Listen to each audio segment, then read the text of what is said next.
Guys, kembali lagi bersama TPB Santuy. Sekarang kita akan lanjut ngebahas materi selanjutnya, yaitu tentang representasi parametrik kurva pada bidang. Maksudnya gimana? Maksudnya biasanya tuh kita merepresentasikan kurva itu dari Y dan X kan. Y sama dengan fungsi X. Gitu kan. Misalkan Y sama dengan X kuadrat plus 1 plus 2X gitu. Misalkan kayak gitu. Nah, sekarang kita itu mau merepresentasikan dengan parameter lain gitu. Jadi X itu adalah X sebagai fungsi T dan Y itu juga Y sebagai fungsi T gitu. Nah, jadi kita kurva atau lokasi-lokasi X dan Y itu dua-duanya X dan Y sebagai fungsi dari T.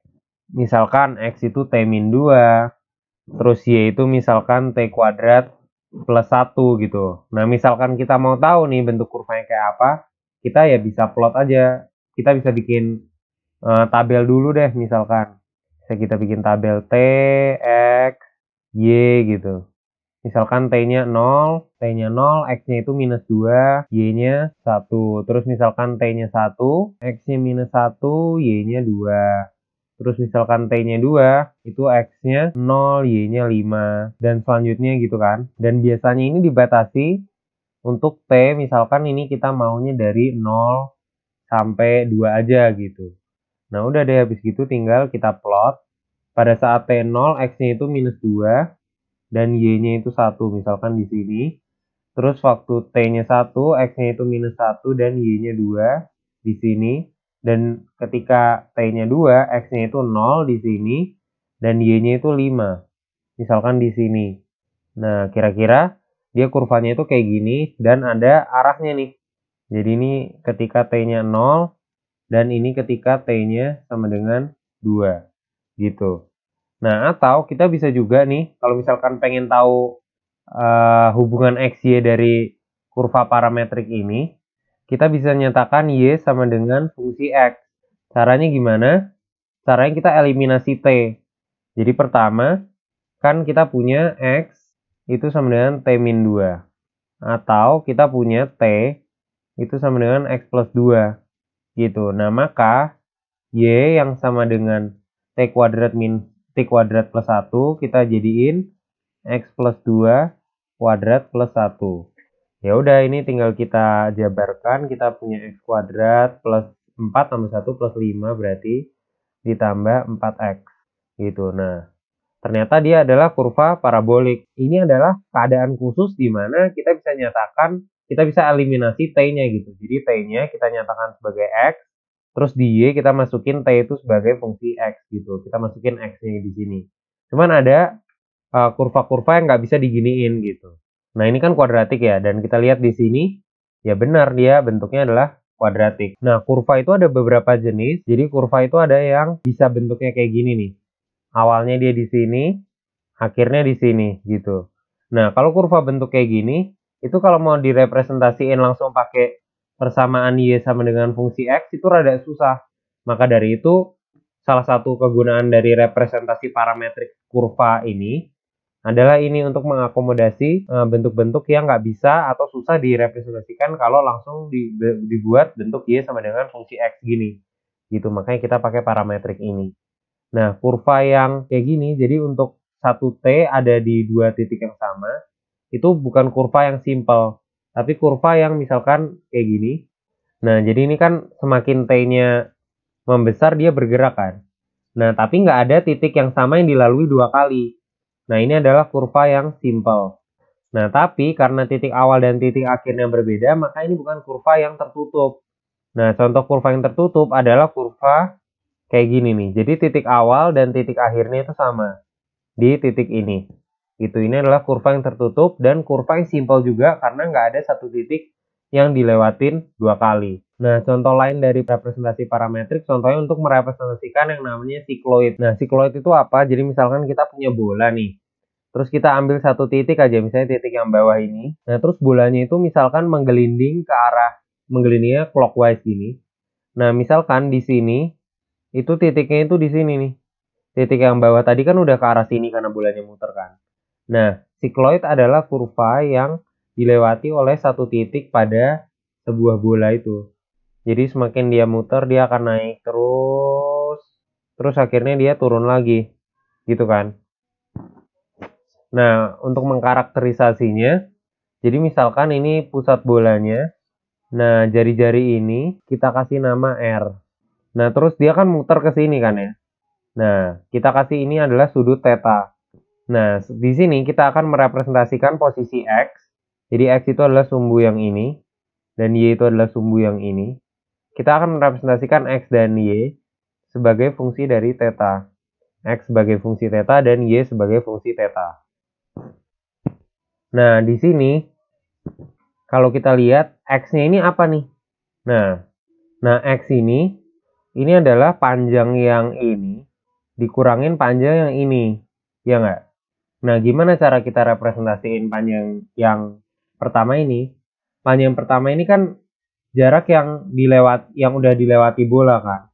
Nah, jarak yang dilewati bola dari titik 0 sampai ke titik ini itu sama dengan permukaan bola yang telah menyentuh tanah gitu kan. Ini berarti kan sama dengan theta dikali R, atau kayak ya ini panjang dari atau keliling bola sepanjang ini gitu. Nah, sementara panjang yang ini itu adalah R sin theta. Nah, berarti kita punya X sama dengan theta R dikurangin R sin theta. Nah, terus Y-nya apa? Nah, tinggi Y ini adalah ini jari-jari ditambah R cos theta kan. Cuman karena tetanya dari sini, berarti ini kan tetanya udah di atas 90 derajat nih.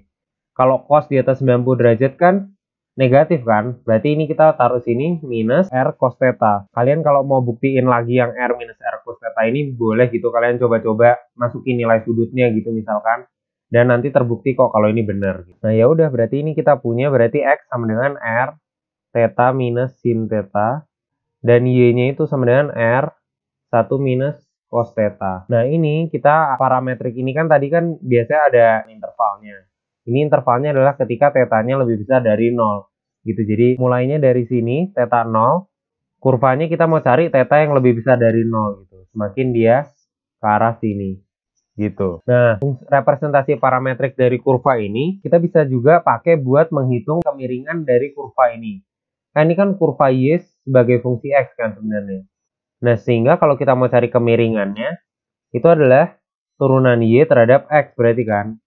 Y terhadap X gitu. Nah, cuman kalau bentuk yang ini, itu kan susah nih kita nyatakan Y sama dengan X karena ada theta, sin theta, dan cos theta yang terpisah gitu kan. Nah, buat cari turunannya, kita nggak perlu nyatain Y sebagai fungsi X dulu, tapi kita bisa langsung nurunin Y terhadap suatu parameternya itu theta misalkan, dan turunin X terhadap theta itu juga. Nah ini kan sama kan, akhirnya kita dapat dy dx juga gitu. Nah Y sama dengan R 1 min cos theta. Kalau turunin terhadap theta kita dapat turunan cos adalah min sin, berarti minus min sin berarti R sinus theta. Nah terus turunan X itu adalah R dikurangin R turunan sin adalah cos. Nah, atau kita bisa ini dapat sin theta per 1 min cos theta setelah R-nya kita coret. Gitu. Jadi untuk setiap theta kita bisa dapetin kemiringan dari kurva itu, kemiringan dari kurva tersebut adalah sin theta per 1 min cos theta. Kita tahu bahwa sin theta itu nilainya positif ketika tetanya itu dari 0 sampai 180 derajat kan. Dan sin theta nilainya negatif kalau tetanya itu dari 180 derajat sampai 360 derajat. Sementara 1 min cos theta ini selalu positif kan. Nah, berarti positif negatifnya si kemiringan di dx itu hanya bergantung sama yang sin ini. Nah, kita lihat di sini apakah benar bahwa kemiringan itu kan berarti naik turun kan. Kurvanya itu naik ketika tetanya itu dari 0, berarti awal nih, sampai 180 derajat, berarti sampai sini. Theta 180 derajat ya, berarti ketika titik ini ada di paling atas bolanya, gitu. Dan setelah itu dia akan turun, maka tandanya negatif, gitu. Nah, terus fungsi ini setelah diturunin, kita juga bisa integralin, misalkan buat mau cari luas daerah di bawah kurva ini. Nah, buat cari luas daerah di bawah kurva ini, kita bisa integralin.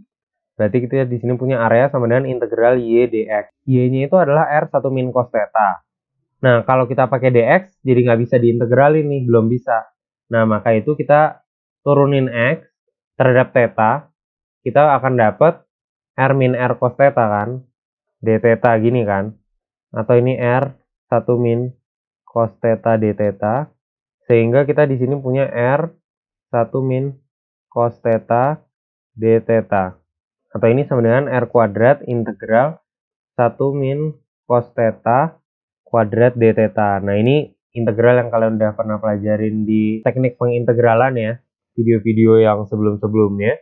Nah, ini sama dengan R kuadrat dikali theta minus 2 sin theta ditambah 1/4 sin 2 theta plus setengah theta. Nah, karena ini integral tak tentu, kita kasih plus C gitu. Oke, sekian pembahasan kali ini tentang representasi parametrik dari kurva di bidang. Sampai ketemu di video-video selanjutnya. Thank you udah nonton.